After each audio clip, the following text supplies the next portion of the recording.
Welcome to the Math Crew, where we learn new things and grow in mathematics. I'm Miss Nisha, your math teacher. Let's get started.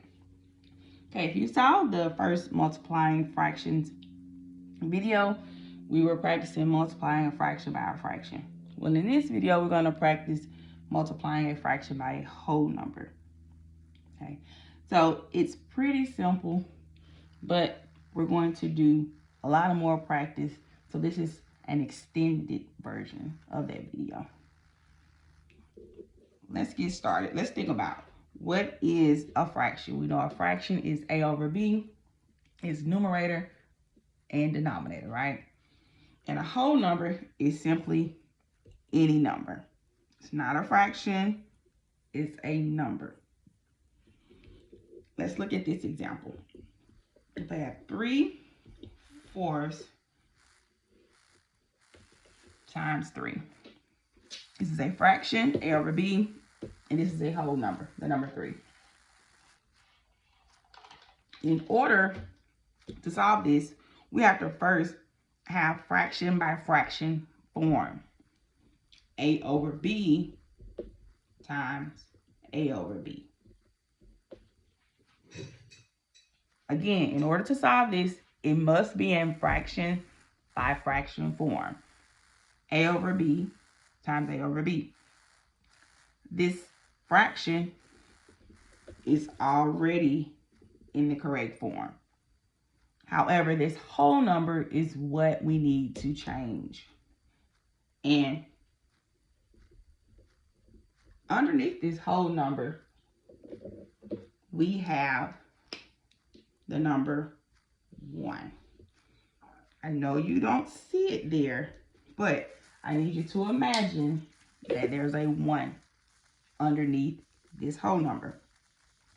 This is a strategy you're going to use for any whole number.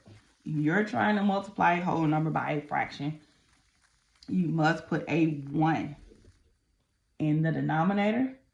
That 1 is going to be your B. And this 3, the whole number, will be your numerator.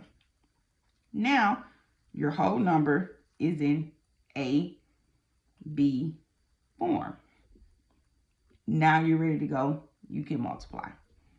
We're going to multiply numerator times numerator, denominator times denominator.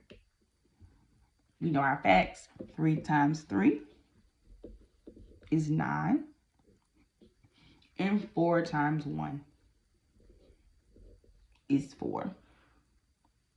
So 3/4 times 3 is 9/4. Very simple. If you wanted to see that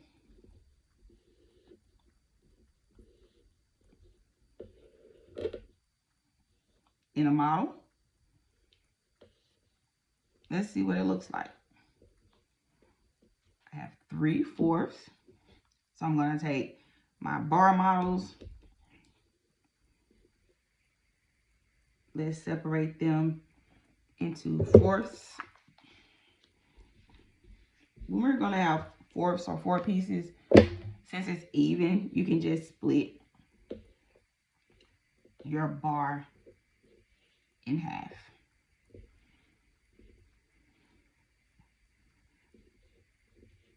Now you have 4 pieces. Okay. Then let's shade in 3 of the 4 pieces. 1, 2, and 3. 1, 2, 3. That's 3/4 plus another 3/4 plus another 3/4. Our equation is 3/4 times 3. This is 3/4 3 times. Okay. Now all you do is count the number of shaded pieces. That gives you your total number of fourths. 1, 2, 3, 4, 5, 6, 7, 8, 9. So, is our model correct? Yeah, yes it is. 9/4. Let's try another example. Say we had 2 6 times 2. Write that down on your paper. 2 6 times 2. All right. What did we say we have to do with that whole number? If you said put a 1 underneath it, you were correct.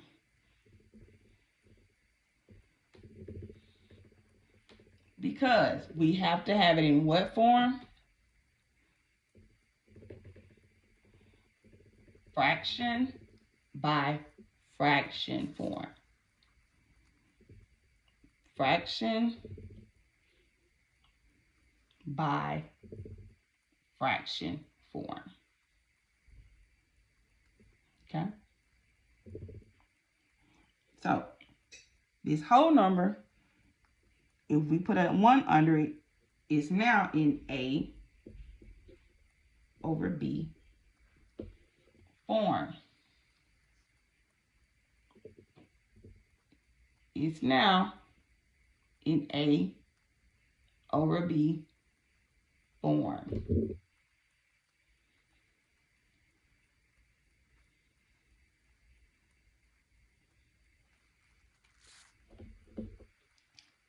I'm going to pause for a second so that you can write this equation down on your paper.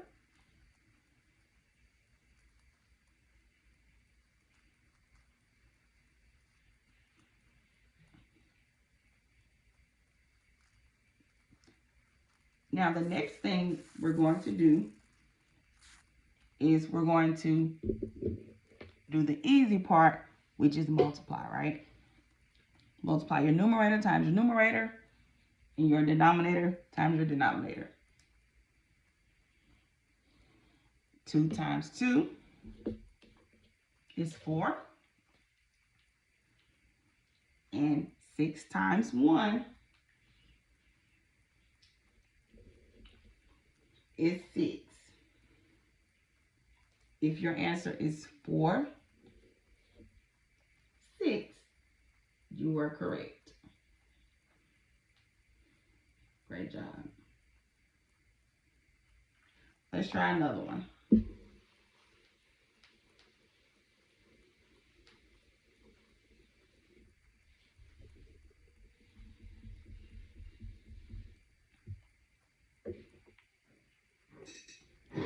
Let's take 17 eighths. 17 eighths. And then you're going to put a 6 for your whole number. And this example, we're going to have a larger product.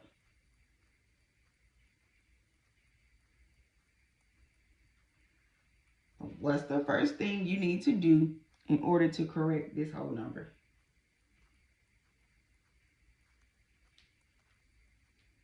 If you said place a 1 underneath, you were correct.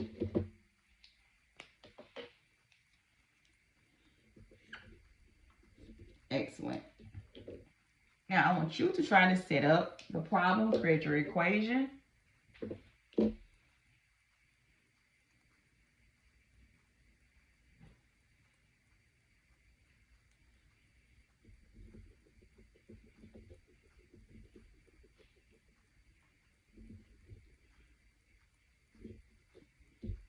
Check your paper. You should have 17 eighths times 6 over 1.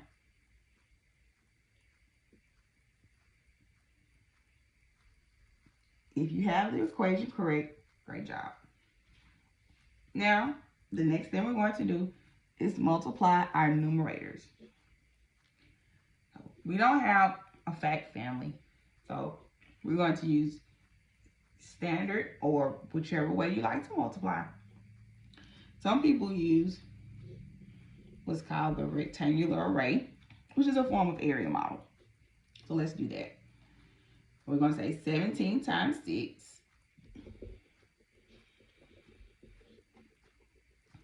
So you're going to take 6. You only need one row because it's a 1-digit number. And then you put 17 in the expanded form. You're going to say 10 plus 7. Okay. And then you just multiply.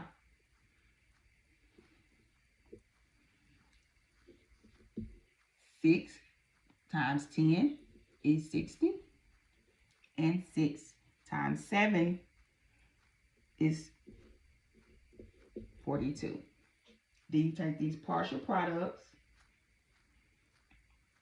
and you add them up.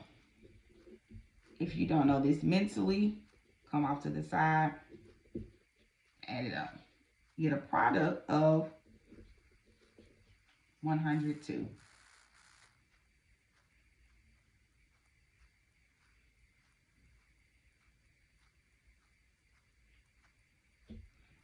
Then you multiply your denominator. 8 times 1 is 8. So you have 102 eighths.